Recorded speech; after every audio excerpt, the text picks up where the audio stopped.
Hello everyone, my name is Blake Allen. I am Connor Allen's brother, and he asked me a few questions to put on video, and here's the first question.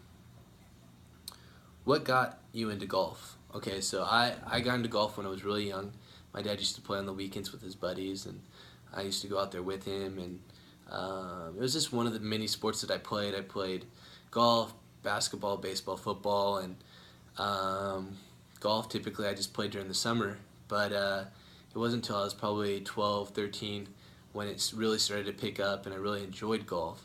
Um, and we used to live right across the street from a golf course, so during the summer get pretty hot, so 110, 115 degrees, and I used to go out there and practice during that time because no one would be playing golf and just work on the game.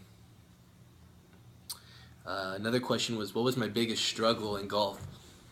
Uh, I would have to say my emotions, my ego. With any other sport, you get mad and frustrated with a strikeout when you're playing baseball or you're playing football and you roll out to the right and the defensive end hits you. You get frustrated. You get mad. So what do? You ride those emotions. You get up. You get pumped and get eager, and you're like, okay, next play. Next at bat, I'm gonna hit out to center field, or I'm gonna get the first down. uh, I tried to transition that into golf, and you hit a bad shot, and you can't really get emotional with it. You can't, get all pumped up and fired up about, oh, you know what, I'm gonna do it better because you end up getting quicker and faster, and you end up hitting a bad shot.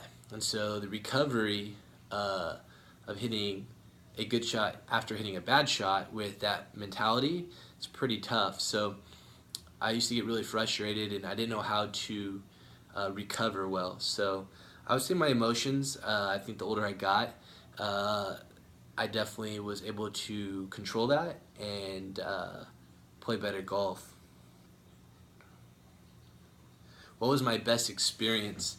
There's so many experiences. I mean, you can have the individual experiences when you just go out and hit a really good tee shot, or chip in, or get a hole in one. I had a hole in one when I was 12. It was on 4th of July. It was a par three. It was like 178.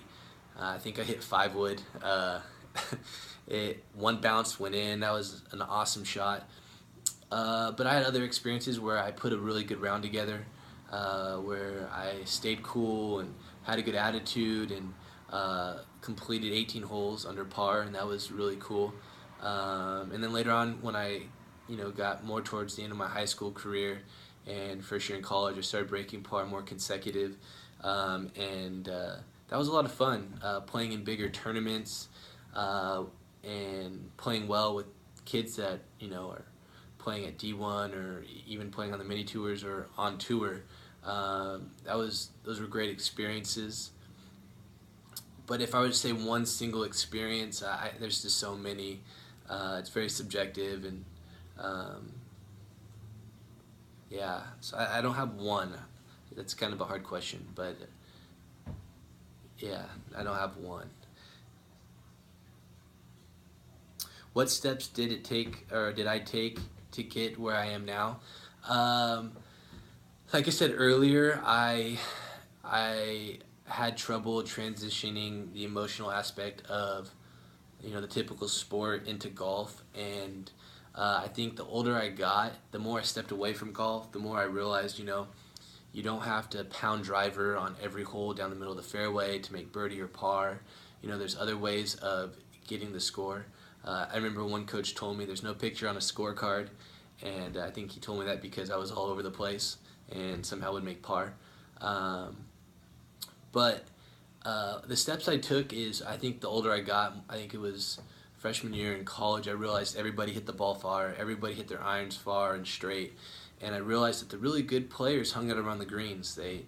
They worked on the shots that really mattered, like lag putting when they hit an errant iron shot in, um, or hitting a little flop shot out of the rough where the pin was maybe 4 paces on the green and they had 2 paces of rough.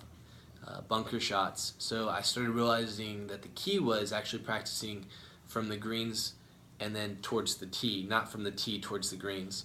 And I started realizing even on my good days, you know, the par fives, if I couldn't get there in two, I was able to get up and down for birdie.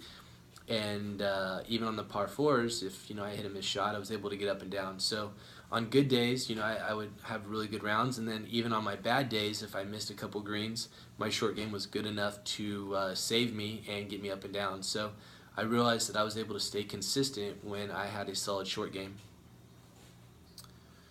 What motivated me in golf?